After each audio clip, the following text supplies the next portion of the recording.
So I came into the moving industry as an infant, as a child. So I grew up in the warehouse, running around on dollies and wrecking havoc, just crazy stuff, 5 years old, 6 years old, 12 years old, 18 years old, right? Worked out on the trucks, did all this stuff, and always said I'd never be in the moving industry. I didn't like it. And I didn't like how demanding it was on my dad, consistently having to be on call on Saturdays and Sundays and stuff like that. So I always thought that I would go do something else. Around 2012, my dad was ready to retire. He actually was traveling a ton. He was on the board of directors for Shriners Hospitals for Children. Moved his way up till he was essentially the president and CEO of the entire organization, which is 22 hospitals. He was not home at all. And so I kind of stepped in to help run the moving company. Kind of was supposed to be a short-term basis, just while he was doing that. And when I came in, my goals were to help the company get more profitable, make it more technology-based, and everything they were doing was handwritten. This is a company that's doing millions of dollars a year, and every time a customer called in, we actually have it. Every time a customer called in, we would have to fill out this piece of paper here with their information handwritten, and then go file at the filing cabinet when we got off the phone with them. And I said, there has to be a better way. That was a big thing. There has to be a better way. There's got to be something out there that we can spend $1,000 for, software, pay one time or whatever.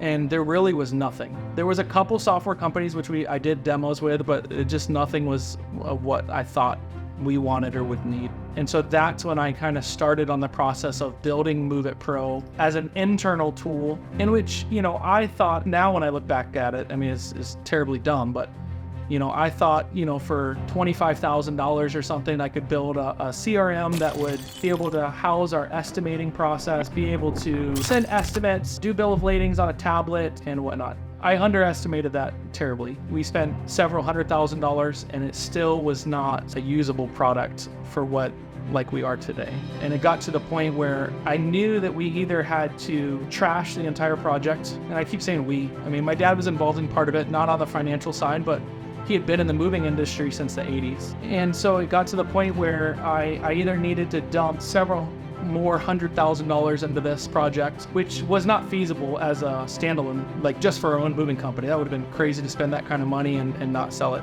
Or I needed to be done with it and just count my losses.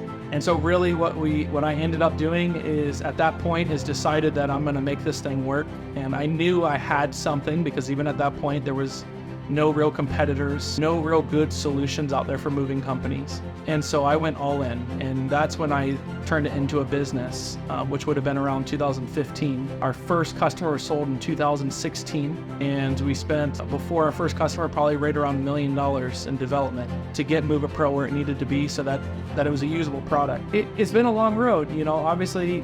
I always knew that MoveitPro would turn into something super successful, but you never really know. Like, everyone that opens a business thinks they're gonna be successful, right? Now for MoveitPro to get to a point where we're doing millions and millions of dollars a year, we've made the Inc. 5000 list for one of the fastest growing companies in the entire United States, is humbling, yet just exciting, because it's where we came from. This was something that was supposed to be a business. Like, it was supposed to just help our own moving company. Now we're doing more revenue with this company, a software company, than the moving company ever was, which that moving company supported our families, since 1968, all the way up until we sold it in 2021. And then I put all of my devotion towards the software company so that my dad could fully retire. So yeah,